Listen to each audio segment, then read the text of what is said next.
Morgan Wallen recently canceled his concert in Oxford, Mississippi. And although his team claimed that it was because he had lost his voice and he was put on vocal rest, there's one pretty insane conspiracy theory going around that he and his team are lying about the whole thing. Not even to mention that he just got sued for the entire situation, and you'll never believe what's going on with his whole drama. So this all started when Morgan canceled his concert in Oxford, Mississippi, literally minutes before he was supposed to go on stage. He posted on his social media, "After last night's show, I started losing my voice, so I spent the day resting up, talking to my doctor, and working through my vocal exercises trying to get better.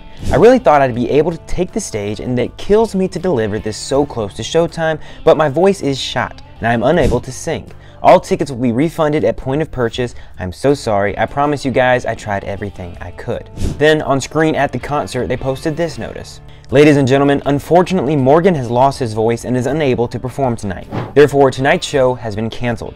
Please make your way safely to the stadium exits. Refunds for tonight's events will be available at point of purchase." And if you're wondering why they posted it on screen, it's because everyone was sitting there waiting for the concert to begin. Like, the opening acts had already performed and everyone was waiting for Morgan to come out and start singing. Now, this is obviously a big deal for one very important reason. Usually when a performer is sick and on vocal rest, they've known for quite some time. And Morgan even confirmed that he had known he quote unquote lost his voice the night before. And typically a performer on vocal rest will cancel the show hours in advance, not minutes. And this obviously had a lot of people riled up, with good reason.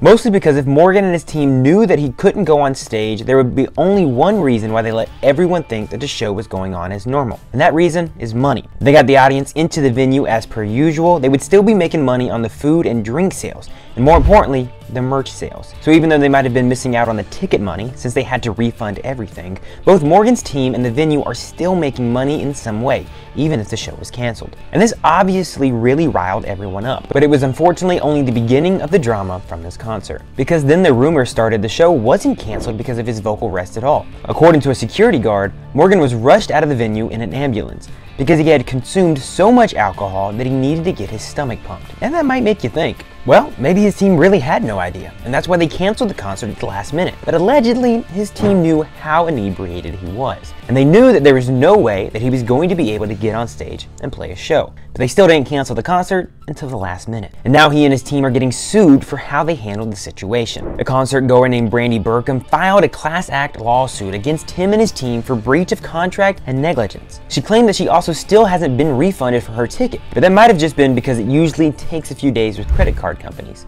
And I'm not sure how the law works, but don't you think that the breach of contract happened between Morgan and the stadium, not Morgan and the concert goers? What do I know?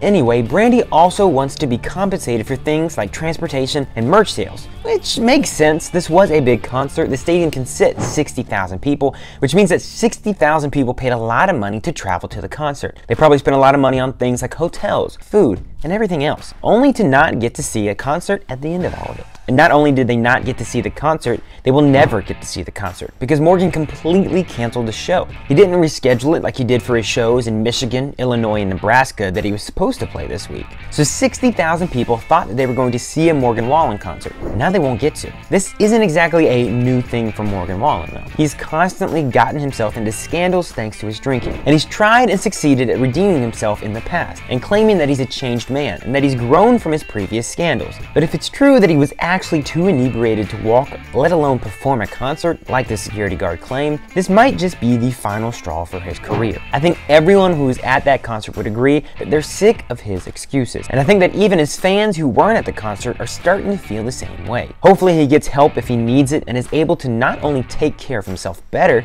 but save his career. But again, we don't really know whether or not this story is true yet. It's still developing. So it's probably only a matter of time before we hear about what actually went down at the concert, especially if the people who work at the venue keep talking like the security guard did.